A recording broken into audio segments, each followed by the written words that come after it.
So that's the process. We have to respect that.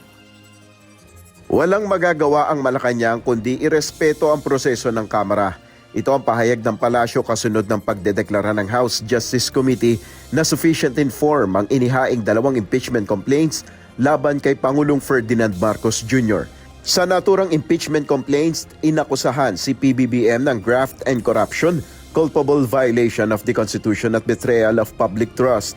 Ngunit giit ni Palace Press Officer Undersecretary Claire Castro, walang ginawang mali o hindi lumabag sa batas si Pangulong Marcos.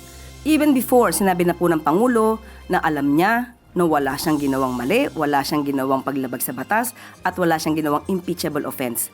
Kaya kumpiyansya siya sa sarili niya. Kinontra rin ng Malacanang ang naging pahayag ni ACT Teachers Party List Representative Antonio Tino na si Pangulong Marcos umano ang pinakamalaking isda sa kontrobersya sa flood control. May mababago pa po ba sa mga sinasabi ng mga makabayan block? Madali po kasing magbintang, madaling magsalita sa harapan ng media, sa harapan ng kamera. Pero ang mahirap po dito ay patunayan ang kanilang pagbibintang.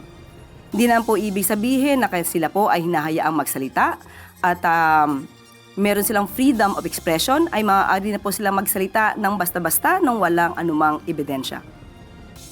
So, for us, irrelevant. Sa kabila nito, ayon sa Malacanang, nababahala si Pangulong Marcos sa posibleng epekto ng impeachment complaints sa ekonomiya ng bansa.